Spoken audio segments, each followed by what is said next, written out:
thank you, everyone, for joining. Thank you for all our Torah Anytimes that join us class after class. We are continuing a series that started quite a few years ago. It's about 5 years ago. I think it was 2019 was the first class, and every year before Pesach, we try to get through a little bit more of the Makos. So I strongly recommend for whoever wants to get a additional depth of information to review those other classes. And the way that you get them, the easiest way that I could probably say to get them is to go to TorahAnytime.com. Under my page, you search the secret of the plagues, and then you'll see everywhere from the introduction all the way to where we are today, which is the 8th one of the plague of locust. So the big part that I would say, if you don't want to go and review everything, the big part I would say is to at least do the introduction. Well, every year when we begin in the beginning, I give a little bit of a brief overview of the introduction that we gave, but I would strongly recommend to go and to get that introduction. It gives you more of a broader picture. So also to re-emphasize, because I know I've been emphasizing this for the past few years, one of the mitzvos, the main mitzvos of Pesach is Sipur Yetzias Mitzrayim.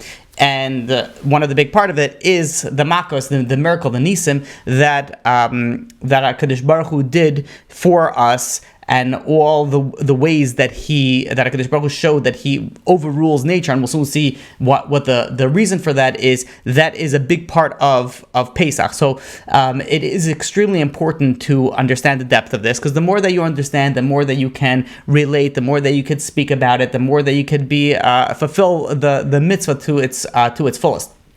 So just to give a little bit of an overview of the introduction that we gave, is that Pharaoh denied Hashem's existence.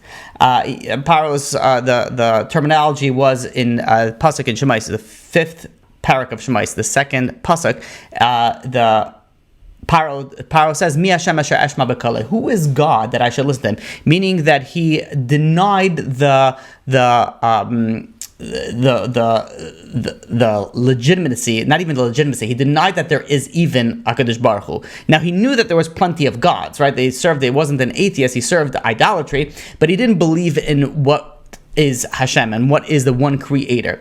So HaKadosh Baruch Hu went measure for measure. The world was created ba'asar mamaros. The Mishnah in Pirkei Avos tells us that ba'asar mamaros nivra olam. The world was created with 10 sayings. Yeah, and if you want to look it up in Bereshis, in the beginning of Bereshis, in the first chapter, you can see there are 9 times that the pasuk says vayomer, and then it says that Hashem said something, and that was how HaKadosh Baruch Hu created the world. The 10th one is referred to Bereshis, which is also a mamer, and that's why it's considered the 10 complete for the 10 sayings that HaKadosh Baruch Hu created the world. So the 10 sayings that HaKadosh Baruch Hu created the world, this corresponds to the 10 plagues, and each saying corresponds to a different plague, and we go through them in each time. Now, why was it broken up into 10? So we know that the Makos were broken up into 3 categories of 3, and then Makos Baruch Hu is in its own category. There are 3 categories in 3, and these 3 always work in the same manner, meaning that dumps v'dei akinim. The first 3 was blood, was frogs, and lice. The way that it worked, there was a system. It was systematic. The way that it worked was the first 2 was a warning. Moshe Rabbeinu Aaron warned Pharaoh, and then came the 3rd plague where there was no warning, and then it happened again and again 3 times.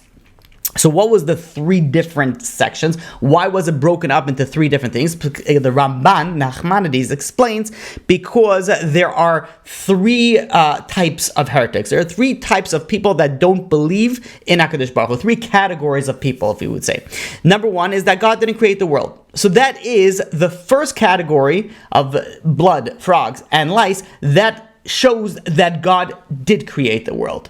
The second category of an heretic is that, okay, maybe God created the world, but God doesn't intervene in the world. It doesn't, meaning that He created the world and let it function, as is. So that's where the second batch of the Makos come in to prove that God intervenes in this world. And the final one is that you could say, the third type of heretic could say, okay, maybe God created the world. Maybe God even intervenes in the world. But does God have the power to change nature, to override nature? And that is where the third makkah, the third set of makkos come in, and that is hail, locust, and darkness. And that's what we're speaking about tonight. Is the middle one of those, and that is the locust, the makkah that we're dealing with tonight. So the miracles, the nisim, the plagues of Egypt answered all these different levels or different categories, if you would, of heretics.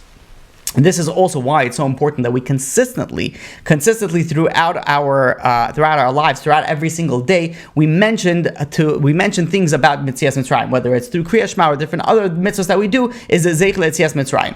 So going into the plague of locusts, this is corresponding to the fifth Mamer, to the fifth Vayemer, which was Vayemer Elokim Tacha Aretz Desa Esav Mazri Ezra. This is the creation where God created the vegetation, the trees, and everything. This is what it corresponds to. Why is it specifically this? Because the locust is going to eat all of that, and we'll soon see. So everything that God created, the locust, adversed and ate everything then, and we see that in Shemos. In the 10th chapter, in the 15th pasuk, tells us, the locust ate everything on the ground. So when we look at the big picture of the plagues, and you look at a picture of like locusts, it'd be like, okay, what's the big deal? Like the first thing that you would say is like, okay, big deal. Okay, so it's there's a lot of locusts that came. These little creatures that came and they flew over and they ate everything. What's the big deal? So you have to take a lot of considerations, into your mind to be able to comprehend what was going on here. First of all, we have to realize that this is the 8th plague, meaning that once someone has an open wound, any little thing is extremely painful. The Egyptians, Pharaoh, they were hit 7 times previous to this, and they were hit hard. Not to say that this makkah doesn't stand on its own, because it definitely does, but that compounds on how powerful this makkah is, the makkah of locusts. So if every little thing hurts, now you take that into your consideration, and now think about as we describe what happens in this makkah. The way that it worked before the plague began, is that each day Moshe and Aaron would come to Pharaoh and would request permission, to let the Jewish people leave Egypt. And each day, Pharaoh would go to them and say, you know what, let me think about it, come back tomorrow. Now, mind you, this is after we already had 7 plagues. Still, Pharaoh was saying, okay, let me think about it, come back tomorrow. Finally, day in and day out, Pharaoh's pushing off, procrastinating. Hashem instructed Moshe Rabbeinu, go warn Pharaoh that then now there's going to be another plague, meaning that you pushed off, but still go warn Pharaoh, meaning that you have another final opportunity to repent and to go and send the Jewish people out. So HaKadosh Baruch Hu, even though he gave Pharaoh so many opportunities, he still gave him another opportunity to do tshuva. So Moshe and Aaron went to Pharaoh, and they warned him about the plague of the locusts. And they said, listen, you've been very, very deceitful with us. We brought the frogs and you asked them to be removed. We did that for the wild animals. We asked them to remove. The hail, we asked them to remove. And then every single time you always said, okay, now I'm going to let you go. Just please get this plague out of here. This is time and time again. The same thing happens. The same story happens again and again. And you keep on telling us that you're going to let us, and you don't let us go. Now there's going to be another plague.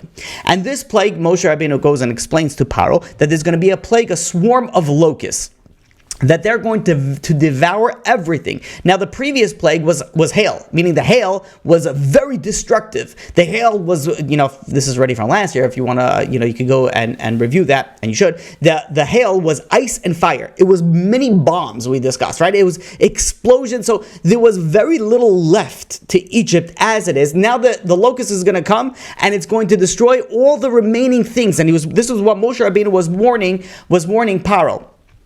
And when Pharaoh was sitting with all his advisors when he got this warning, and now his advisors started talking amongst themselves, and they were like, okay, listen, how much can Egypt, endure? And Moshe and Aaron saw that advisors are starting to talk about themselves, so they said, you know what, let them discuss upon themselves, and they started backing out to give them, sort of respectfully giving them the opportunity to go and discuss it. And the advisors, they said, they told Pharaoh, how much longer? We're getting blow after blow after blow, we're we're getting destroyed from all angles.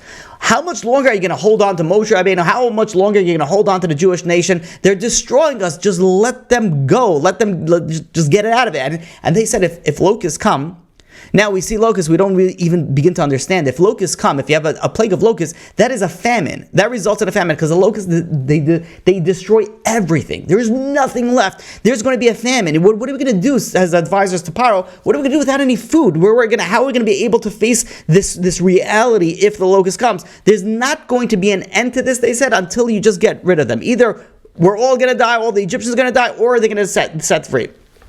So, this is the advisors who are starting to push Pharaoh, start reconsidering your harsh stance.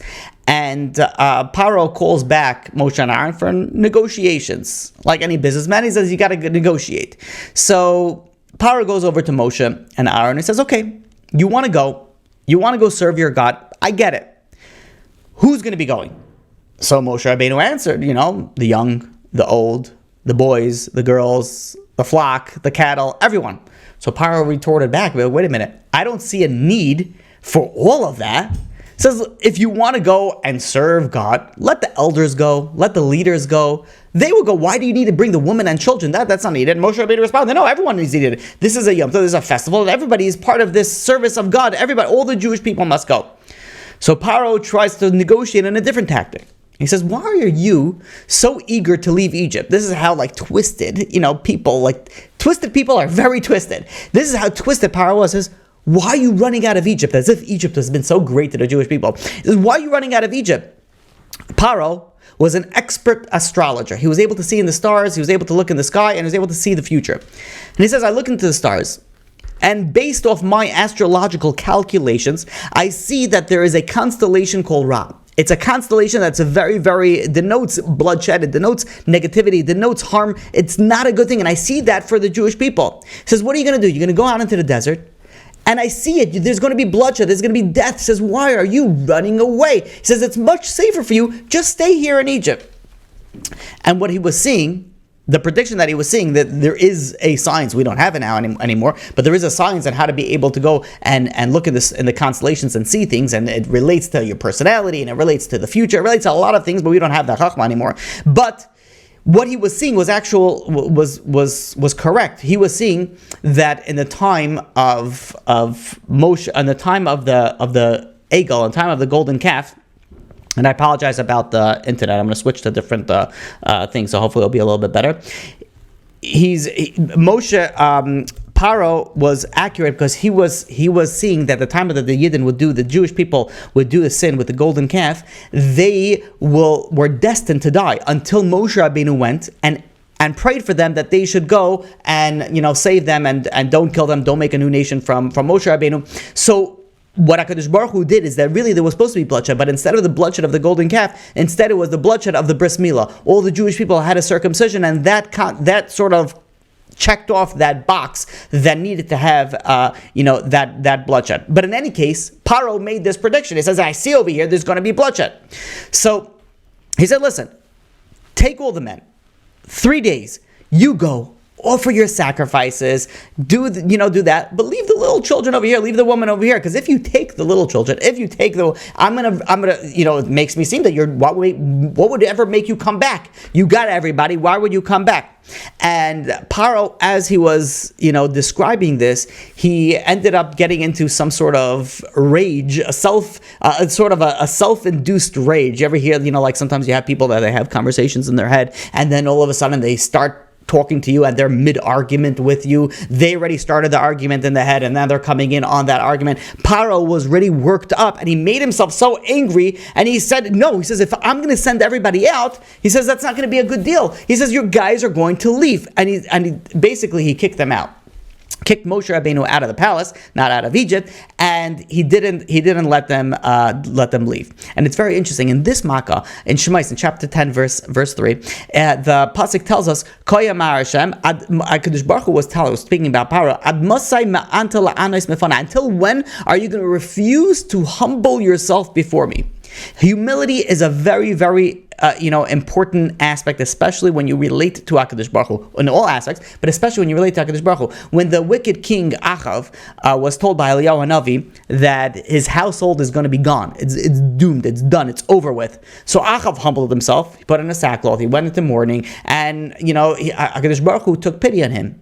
And he spared the terrible tragedies. On the flip side, when you have, let's say, like Nebuchadnezzar, who did not humble himself, end up getting punished.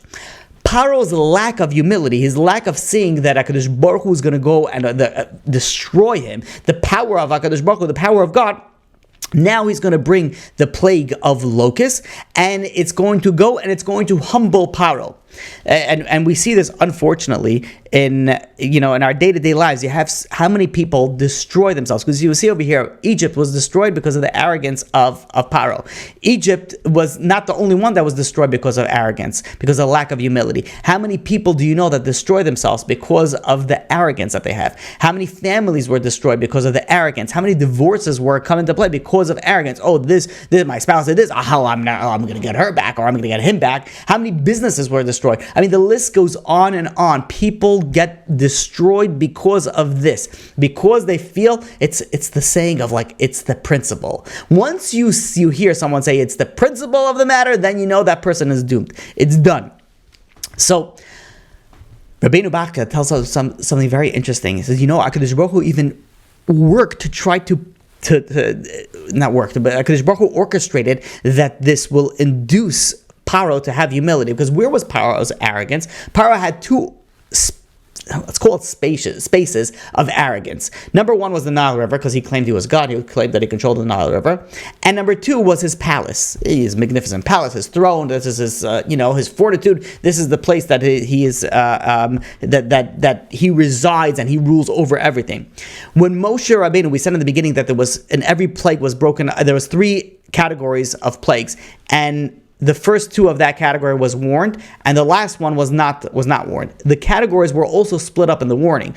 There was 2 warnings in each category. One warning was done by the Nile River. Another warning was done in the palace to bring Pharaoh down, to bring his humility down, so he could do tshuva and go and let the Jewish people go out. But unfortunately, Pharaoh stubbornly refused. And we all know that you cannot refuse God's will, the Creator's will. It's going to happen one way or another. The question is, how is it going to happen? There is a story told of Rabbi Yossi ben Kisma. Rabbi Yossi ben Kisma had 2 children, and they were taken captive by someone from an Edom. And when Rabbi Yossi ben Kisma found out who it was, he went over to this. It was an officer. He went over to the officer and he says, "Bring me back my children." So the officer said, "Okay, I'll give him back. Pay a ransom of 100 coins." And I'm sorry. Rabbi Yossi ben Kisma says, "I'll pay 100. I'll take 100 gold coins and give me back my 2 children." So the officer refused. He says, "No, I'm not giving it back." So Rabbi Yossi ben Kisma went. He fasted, he davened, he prayed, and the angel Michael came down and gave this officer a severe stomach sickness. And this officer's friends told him, he says, "You know why you're getting this sickness? You're getting this sickness because of what you did to this rabbi's children. You kidnapped his children. Give this rabbi's children back, and the sickness will go away." So he calls in the rabbi, and he says, "Fine." He says, "You wanted to originally give me 100 gold coins? Give me the 100 gold coins, and now you can take the kids." So Rabbi Yossi ben Kisma says, no deal anymore. He says, "Now I'm going to give you 80 gold coins." He says, 80 gold coins? He says, kicked him out. And what happened? HaKadosh Baruch Hu made the sickness of this officer even worse.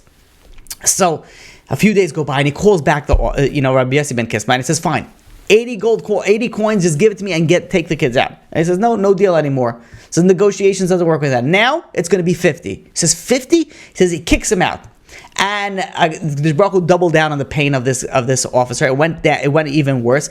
And he called back this the rabbi, Rabbi Yossi ben Kisma, and he says, "Fine, just give me the 50 gold coins and take him." And Rabbi Yossi ben Kisma says, "No deal." He says, "Now I want them for free." He says, "You want them for free?" He says, "Fine, just take them and get them out of my sight. I want to be over with this." And he says, "Fine, yeah, I will take them, but wait a minute." He says, "Now we got to make a calculation. You had my 2 boys, and you put them to work." He says, now you owe me to pay for all that work that you did. And they made a calculation. And Rabbi Yossi said, you owe me 80 coins. He says, pay the debt that you owe me for all the work that they did. And then, I'll take the coins. So this officer didn't have a choice. He was in excruciating pain. He paid Rabbi Yossi, I guess, about 80 gold coins, and he says, and he sent them away with the kids.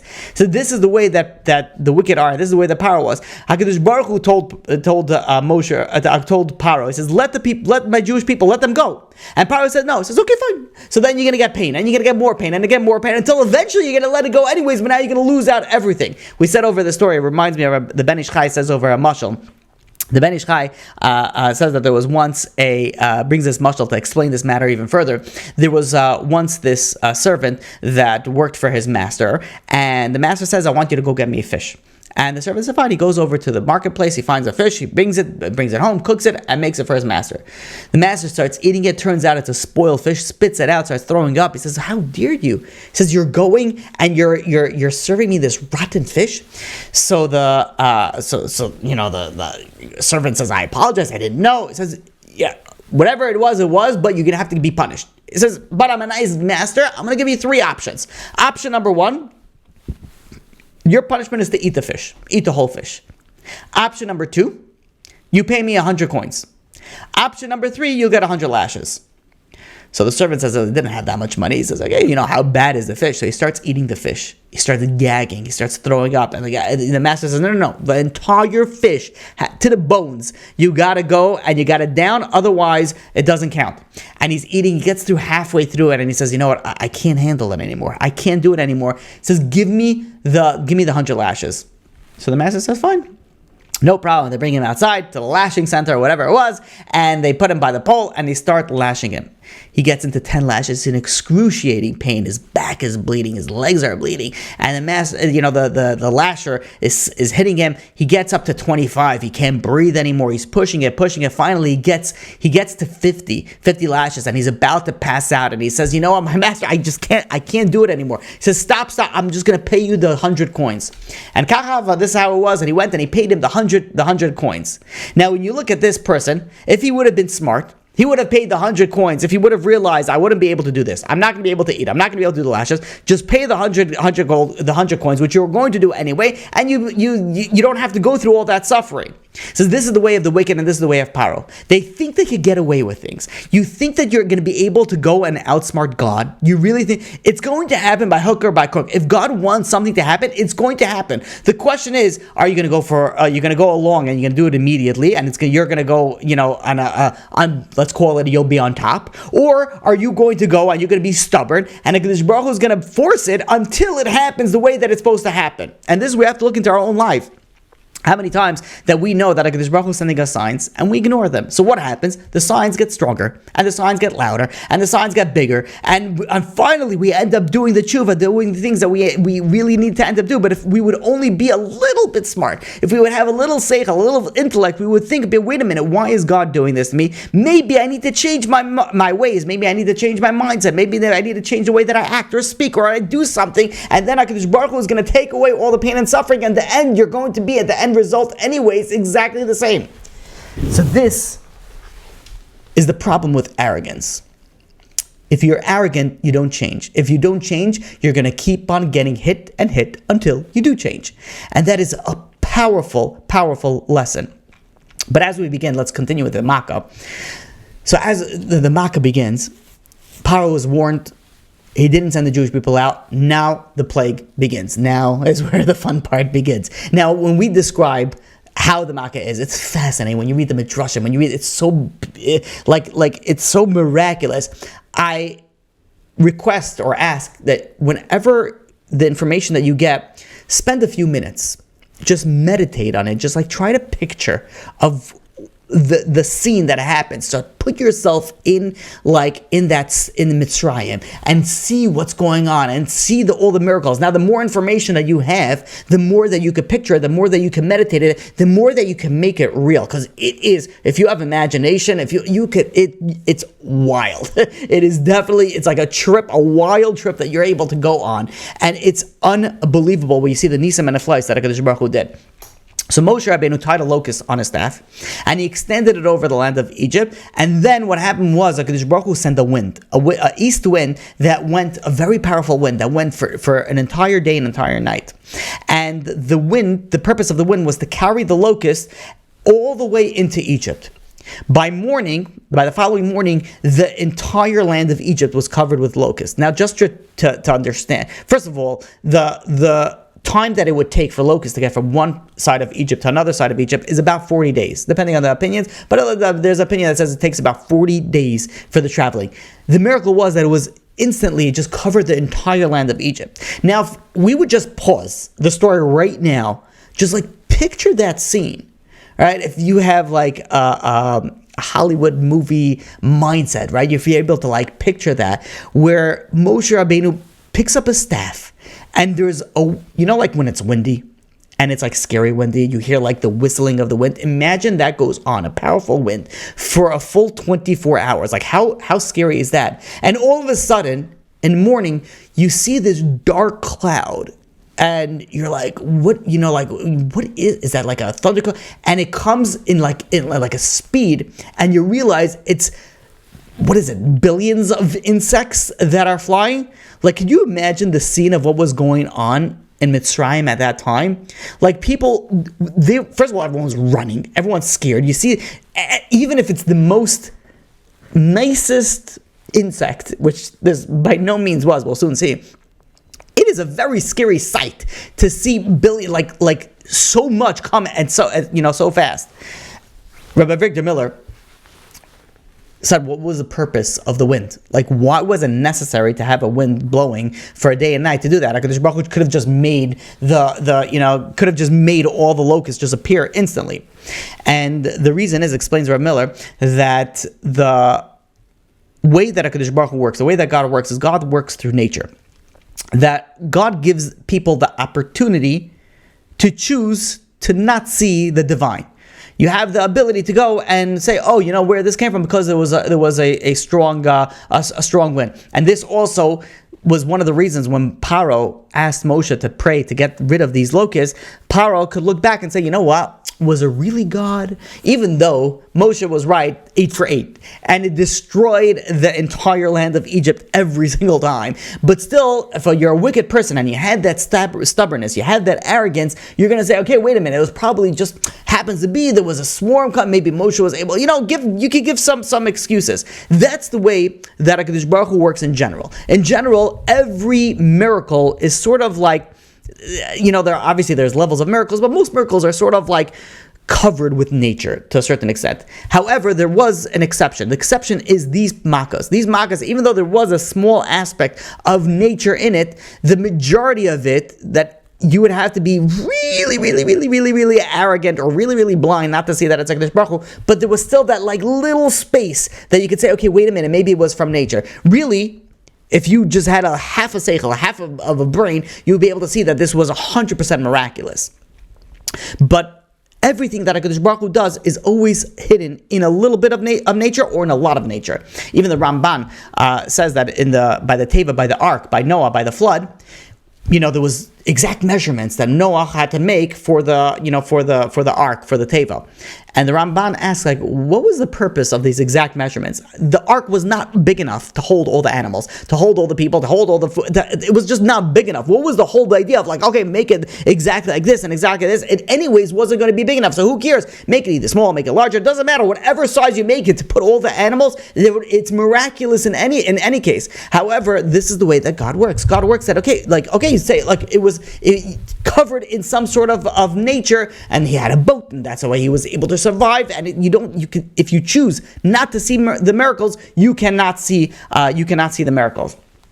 So, going back to the locusts, so you see these swarming of locusts that are coming. You're talking about billions and billions of these little, not so little, but these insects that are flying. Now, these were not your traditional run-of-the-mill locusts. These locusts were, let's just call them on steroids, but like crazy steroids. The Medrash brings down that and this is part of the scary things of the Makos, where you see there was frogs, but if you see a mutant style frog, then in my mind, whenever I picture this, right? If you have, let's say, a choice to, let's say, fight a dog or fight a bunny rabbit, most people would say, if I have to be choosing, right? You're stuck in Afghanistan.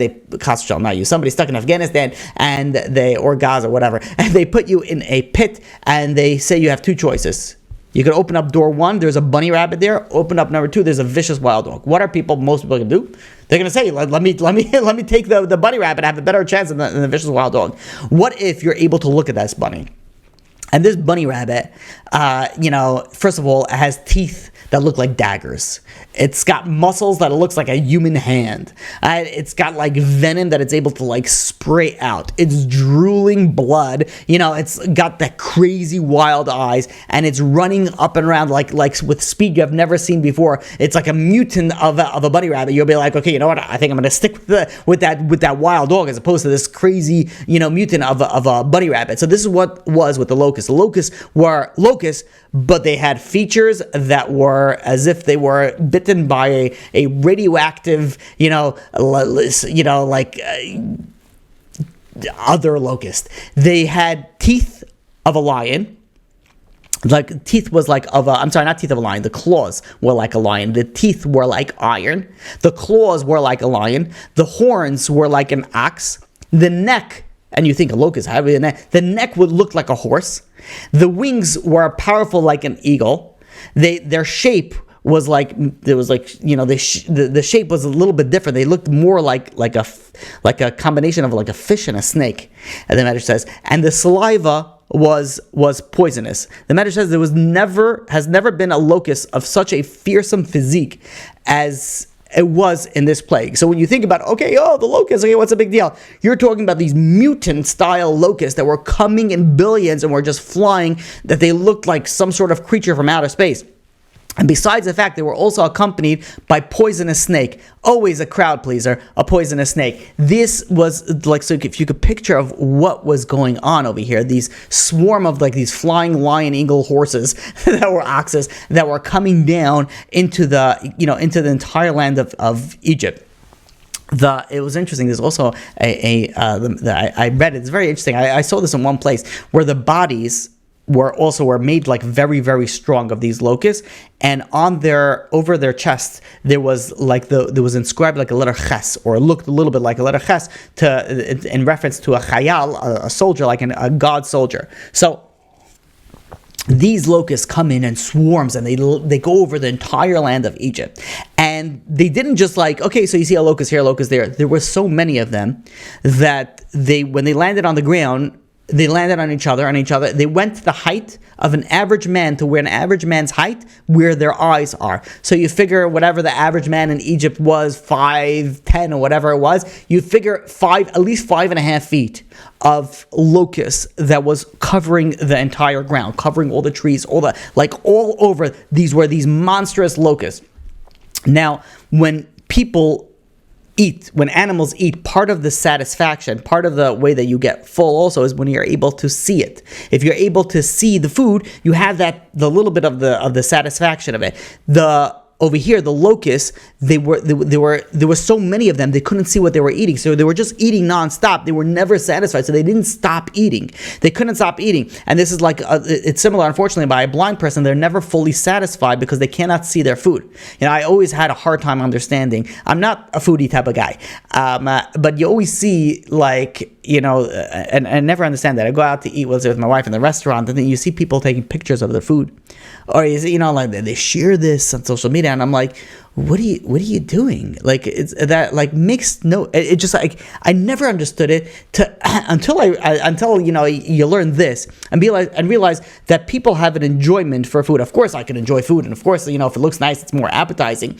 But to a level that if you see the food, if it's more appetizing, you're able to enjoy it more. If it looks like a glob of gray mush, it's not as enticing as a juicy, sizzling steak, let's say. So over here, the locusts, they weren't able to see it. If they weren't able to see it, they weren't able to feel fully satisfied, which means is that they kept on eating and eating and eating, and they just did not stop. Now the Egyptians, they planned. There was a we finished the Makkah, the plague of hail, and there was trees on the floor. There was fruit on the floor. The Egyptians were planning on savage, sort of like going around and scavenge hunting all these food and taking them and bringing them, home to eat. But these locusts, when they came, they devoured everything so fast, and anything that was owned by a Jew, they didn't touch.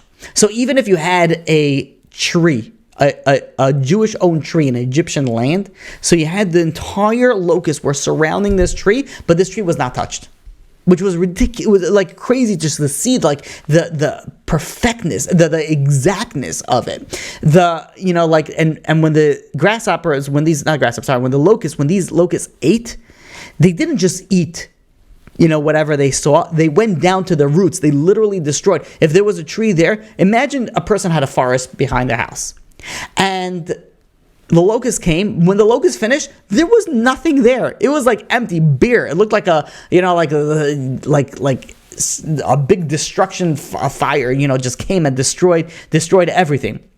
Now, normally what happens when locusts eat and eat and eat and eat until they finish everything and there's nothing left. So what they do is, there's a plague of locusts. It was very common in the olden days. Now, Baruch Hashem, not as common. But they would get up and they would move to the next town or to the next city, to the next country, just to be able to keep on eating. And they would, gather up and move to a place where there's more food. But over here, once they finished eating all of everything that was left over, meaning that there was no food left over in Egypt. After they finished eating everything, they didn't just leave, they stuck around. They still stayed where they were in Egypt. And after they finished eating all the food, all the vegetation, all the trees, all the grass, everything, then they went into the homes of the people. Now imagine, you're sitting, you're barricaded, you're looking outside your window, you see your whole, your everything that the farmers, the sheep, everything was destroyed. And then all of a sudden, they start coming through the windows, and they start coming under the doors, and they start coming from the attic, and they start coming from all areas. And it's not as they started just eating the clothing and the furniture. They even went on the Egyptians, and they started preying on the Egyptian, specifically for some reason on the eyes. I didn't find the reason of why the eyes, but they went on the eyes, and nose, and mouths, and ears. But for some reason, they were also very attracted to the eyes. I was trying to find. They didn't have enough time to go and look into it, but I'm sure there's a reason for it. But they went into the eyes also. And this Rabbi Yonatan Eibshed brings down that this is one of the greatness of this makkah, of this plague, is that they literally stayed in the entire borders of Egypt. They did not cross over.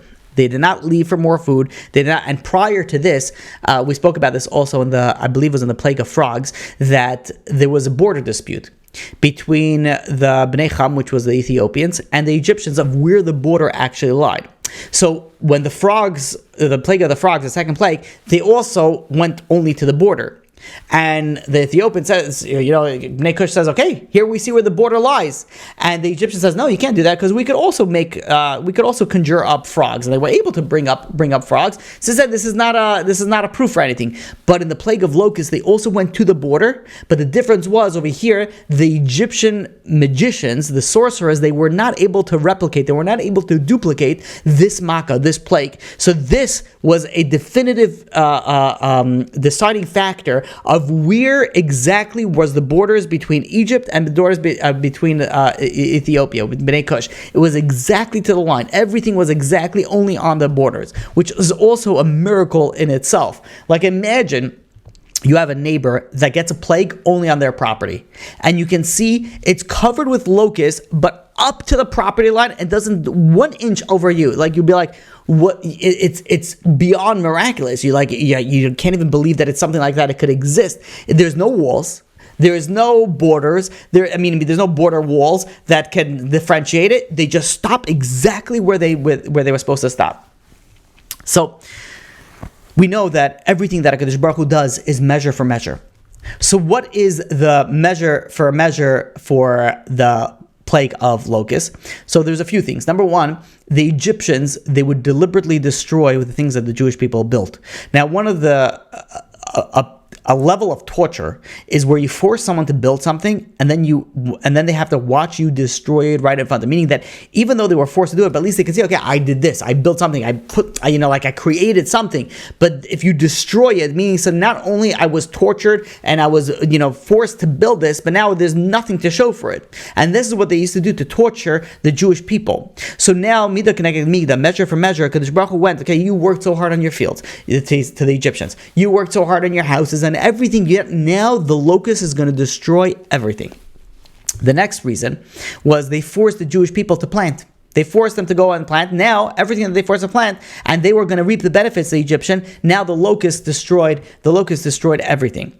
The next reason was that the Egyptians would force the Jewish people to work extensively in the fields, to picking up the fruits and the trees, just for a basic reason of keeping them away from their families, so that they should prevent further growth of the Jewish people. The Hebrew word for growth is harbe. Harbe is like many, and the pasuk in Sefer Bereshis chapter 22 verse 17 says v'harbe arbe sarecha, and you'll become a great many people. And the word over here used is v'harbe arbe sarecha. Now it's the same arbe locust. It's the same shorish. It's the same words over here. So because you didn't want the Jewish people to become many harbe, now you're going to be dealt with a plague of arba, which is also of the same shorish, of the same root. The Egyptians would also, another reason, they would steal the wheat of the Jewish people. They would steal the fruit. They would steal everything from the Jewish people, and they would take it for themselves. Now everything that they had is going to be destroyed. And finally, well, not finally, there's two more things. For that, the Egyptians would deprive the Jewish people of food. They would make them go hungry. Now, Egypt is not going to have any food, and they're going to go into a hunger situation, as we'll soon see. Rabbi Chaim Kanievsky says that something interesting. He quotes the Baal Turim that in this Makkah was different. There's a few things that were different about this plague. One of them was that the locusts over here, they rested on Shabbos. They did not eat anything on Shabbos. And Rabbi Chaim Kanievsky says why. He says, why would they rest on Shabbos? If you want to say they kept Shabbos, be like all they were doing was eating. You're allowed to eat on Shabbos. It's not called eating Shabbos. And secondly, none of the other plagues stopped on Shabbos. So why specifically did this plague stop on Shabbos? So Rabbi Chaim Kanievsky answers with quotes of Yerushalmi that the locusts did not eat so that they could eat. They ate so that they could destroy. So their main purpose of eating was to destroy, and that's you're not supposed to do on Shabbos. But why again did this plague, out of all the other plagues, stop on Shabbos? Because the reasoning for this plague is that one of the main reasons was they made the Jewish people work in the fields. Now they're gonna lose everything that the Jewish people worked for. So the differentiating factor is that as we know, Moshe Rabbeinu got the Jewish people not to work on Shabbos. He got it from Pharaoh not to work on Shabbos. So the Jewish people did not work on Shabbos. Hence, so measure for measure, because everything is exactly to the T. Because they didn't work on Shabbos, now the locusts are also going to stop on Shabbos. And the Ma'am Laws brings out another point. He says, but wait a minute. He says, we know everything is measure for measure. He says, but here the advisors were going and they wanted the Jewish people to go. Pharaoh said, no, I don't want the Jewish people to leave. But the advisors why are the advisors and the Egyptian as a whole, the nation, they wanted to go and they wanted to let the Jewish people go out. Why is it that they're getting punished? And the answer is, the Mamlos brings down, is that all the Egyptians were worthy of this punishment. Not collective punishment. They were all worthy. Well, it is technically, but they were all worthy of the punishment. Why? Because even the Egyptians that wanted to let the Jewish people out, they only wanted to let the men out. They never wanted to let everyone out, and hence they were all responsible for the sin, and hence they all got punished for it. You could look at similar to what's going on nowadays with the war of Gaza and the war. People are screaming the collective punishment. They are all, and you speak to many specialists, and especially the son of the founder of Hamas over there, I forgot his name, he also says straight out, he says, there's no innocent there anymore. There's nothing, people are screaming collective punishment, there's no innocent there anymore. Everybody, I shouldn't say no, I'm sure there's a small minority, but the majority of them were very happy about October 7th. The majority of them wanted it to happen. The majority of them still support Hamas. So guess what? You can that now you have to pay the price. And that's why HaKadosh Baruch Hu is going to pay everybody mida keneged mida. Everybody is going to get what is coming for them. Just like the Egyptians got what's coming for them, Hamas, the Palestinians, everybody's going to get exactly what is coming for them. Might be now, might be later, but at some point, payment will be due. And again, like we said at the beginning, HaKadosh Baruch Hu, if there's HaKadosh Baruch Hu wants something to happen, by hook or by crook, it's going to get happen. It could go the easy way or it could go the hard way. Now, when Pharaoh is looking at this, the entire land is destroyed, right? Egypt is gone. Now there is a hunger already in there because there's no food in Egypt. And in fact, this is the first plague, to just show you how serious this plague was. This is the first plague that Egypt had no more food supply. It was gone. It was depleted. The locusts ate everything. The eighth plague is the first time that Egypt actually had to go to nearby lands to be able to purchase food. They did not have any more food inside in Egypt anymore. So now there is a hunger. And hunger is anybody who read any history knows anything about hunger is a slow death is what it is. It's so terrible. And then you're beginning to realize how severe this plague was. There was hunger. There was no food. The land was destroyed. The people were broken. This humbled the entire land of Egypt. So now, Pharaoh starts crying, and he starts going over to Moshe Rabbeinu. He says, okay, I sinned. Again, he says, I sinned. Please forgive me. Remove this terrible plague for me. Pray. He goes over to Moshe Rabbeinu to pray, and this is the last time. I'm really, really, really going to let the people go this time. Just do me this one favor. So what the Egyptians were doing because of the hunger is that they took these locusts and they started capturing them, whatever they could capture, and they tried to go and to pickle them and to salt them so they'd be able to eat it. It's a delicacy. They wanted to eat it. So Pharaoh goes over to Moshe Rabbeinu. He's begging him to please get rid of this plague. He says, but do me a favor. He says, we don't have any more food left. He says, at least leave us these locusts that we already captured, that we're already pickling, so we'll have some food to be able to survive. So Moshe Rabbeinu left the city to go and daven, and he davens to HaKadosh Baruch Hu that HaKadosh Baruch Hu should remove the plague remove the locust, and HaKadosh Baruch Hu caused a powerful wind to rise in the west, and it blew every locust out into the sea. Now, Pharaoh's request to save those locusts in the barrels was denied because there was no gain that would happen for the Egyptians from the makos. So there was a miracle that happened that these live locusts went, grabbed, each live locust, let's say, grabbed a dead locust, and took them with them. And the locusts, the wind pulled all the locusts into the sea. And this is later going to come back when the Egyptians are going to go and chase the Jewish people into the sea. When the sea splits, this locust is going to come back for what's the word I'm looking for? When you make a comeback. I forgot the word I'm thinking. They're gonna make a cameo appearance in that's the word. They're gonna make a cameo appearance in the miracles that happen in the sea, which hopefully we'll be able to discuss at one point. So, what happened? Now all the locust is gone. There's entire wind that blew everything out. Just imagine how exact that was. Everything came when Moshe said. The entire land of Egypt, 5.5 feet at least of locusts, and then there was an instant. There was a wind came and cleared. Not a single locust remained. And in fact, Rav Zilberstein brings it down that this is the power of Moshe Rabbeinu's tefillah, and he brings it down from Rabbeinu Bachya that the prayer was that Moshe Rabbeinu says that there should be no more locusts, and the prayer is so powerful that first of all it removed all the locusts. Not a single locust remained in Egypt. But not only that, the tefillah was so powerful is that to this day, if a plague, let's say, goes in a nearby land in Egypt, and the locust gets into Egypt for whatever reason, they're not going to cause any damage. The fact that Moshe Rabbeinu says that the locust should be removed, it's to this day, the tefillah is still so powerful, says Rabbeinu Bachya. And he says, you see also, it's very interesting with the plague of frogs, the Makkah of Tzfardea, they were supposed to remain in the river, and they remain to it till this day. And we said that the plague of frogs were frogs and crocodiles. And in the Nile River, there's still this day, there's still crocodiles. And that's why the Pasuk says regarding this Makkah of locusts, that you're supposed to relate its miracles. It says there's a mitzvah to publicize. So let's say, somebody's traveling to Egypt or whatever it is, you should publicize this miracle. It says to this day, you're not going to have any issues with locusts. So Explains Rabbi Moshe Feinstein on this matter. Says, when there was the plague of hail, the last plague that we discussed, which was last year, when Moshe Rabbeinu prayed that they should stop, the hail came from the sky.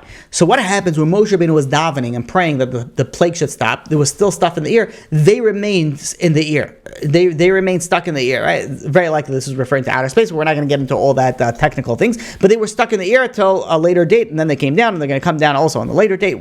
Again, you could go look in that class for more details on it. But why did they stop instantly? It says because Moshe Feinstein, because this is the power of tefillah. This is the power of prayer of Moshe Rabbeinu, that he prayed and it instantly stopped. And just like the plague of hail stopped mid-ear, locusts also will never go and destroy the land of Egypt anymore. This is the power of tefillah. Now, I want to bring one final point before we end off, that when we look at the way, Pharaoh asks, it's sort of like a rinse-repeat cycle. Moshe warns that there's going to be a plague. The plague comes. Pharaoh goes, begs Moshe, please pray. Moshe prays, gets it away, and Pharaoh refuses. And it's like rinse, repeat. It's the same thing that happens again and again. And the Torah delineates and writes all this detail that Moshe went and Moshe prayed and Moshe got rid of the plague. The question is, why is it? Rabbi Fran brings us down. Why is it necessary that the Torah has to repeat again and again and again that Moshe prayed and Moshe got? We get it. It's by Arav, by Barad, by Arbe. All these things again and again that he prays and removes it. It's understood already that how the process works. And there's a very, very powerful lesson from here, and that is why it's brought down. Rabbi Rucham Levavitz, the Mir Mashgiach, said that the purpose of this is to teach you one very, very important factor, that there is only one way to get something in this world, and that is through tefillah, through prayer. If you want something in this world, the main and the only way to get something is if you pray. And that's why we see that if you have a gadol, someone who is sick, like a leader of whatever it is sick, what happens? All the yeshivas, they stop learning and they open up a tehillim and they pray.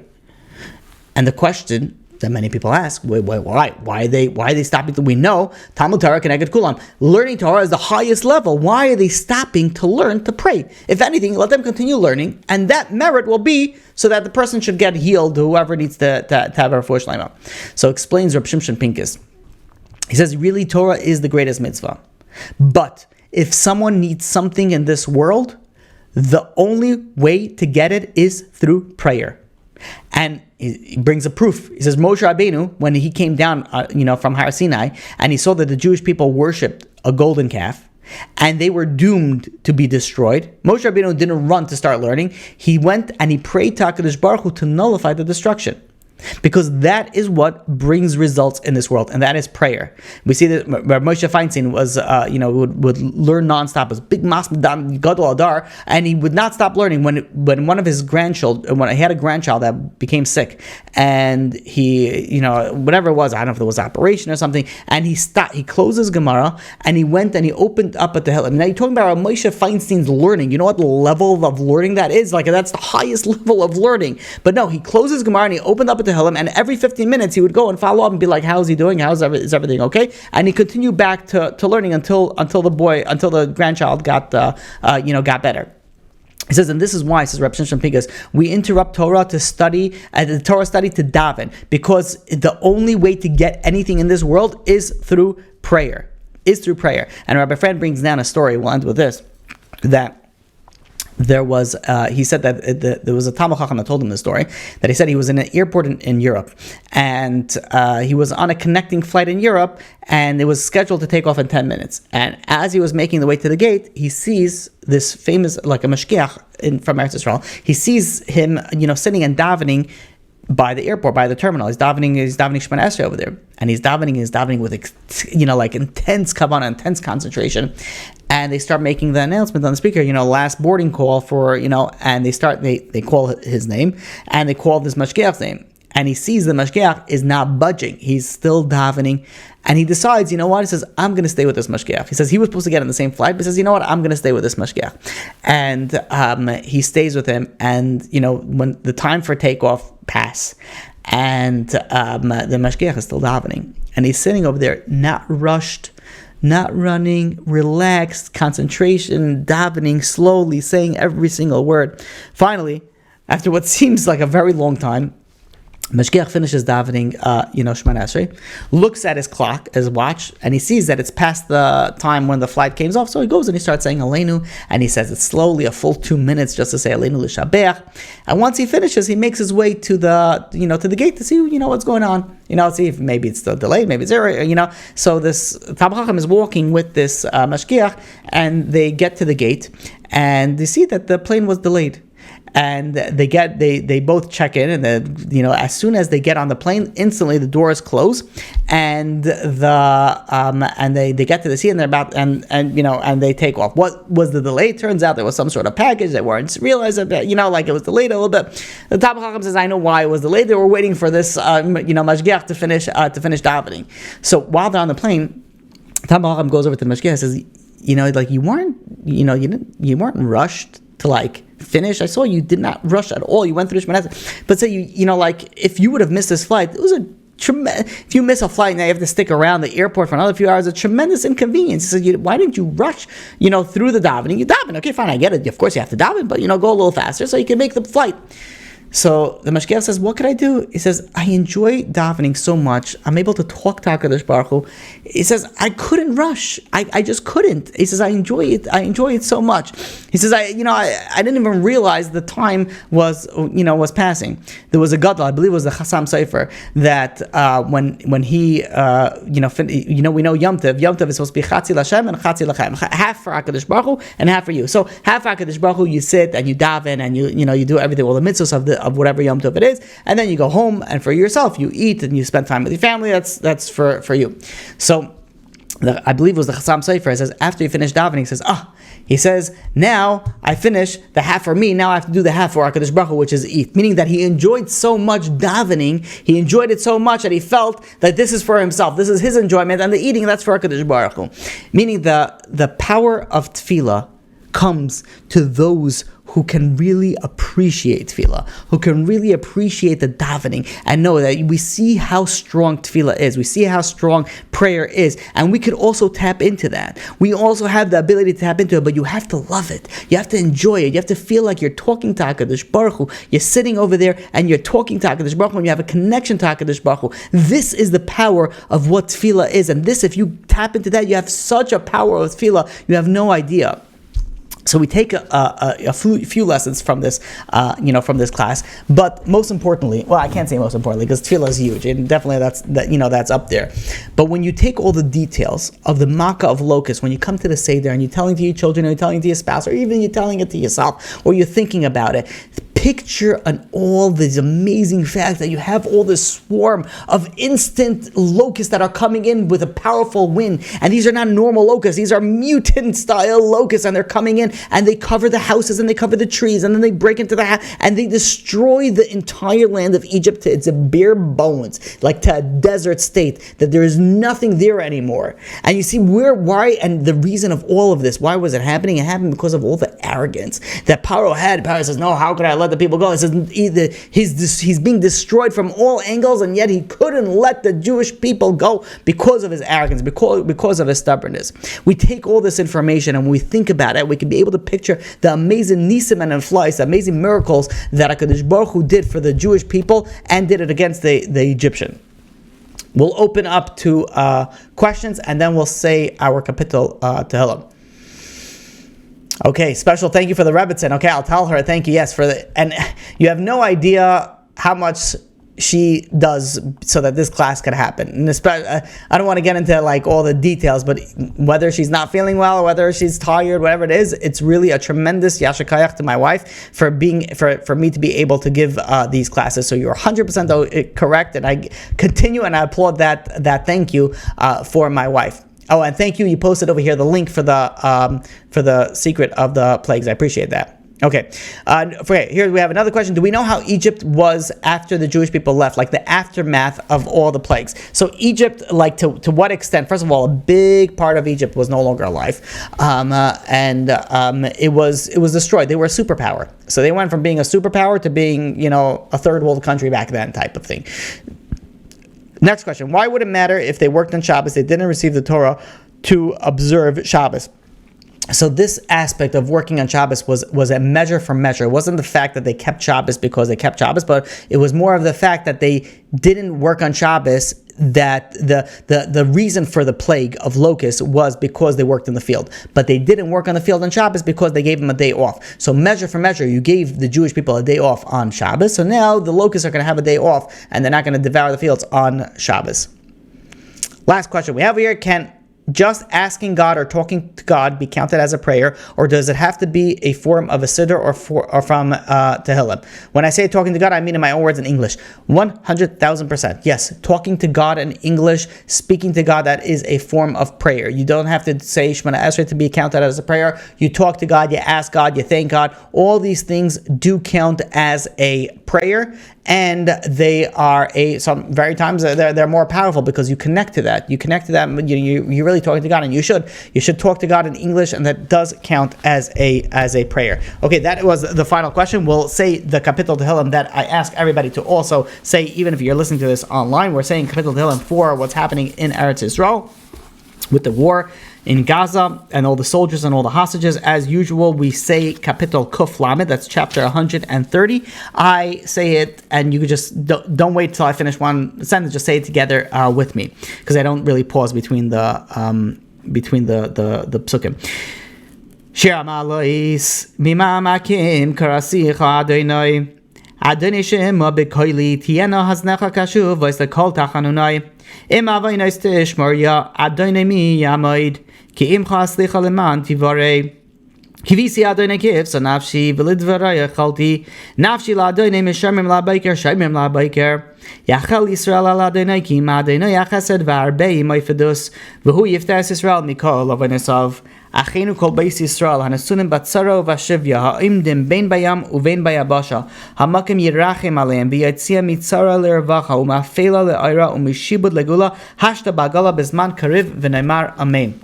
I want to thank you all for joining. Until next time, may you have an amazing, successful everything.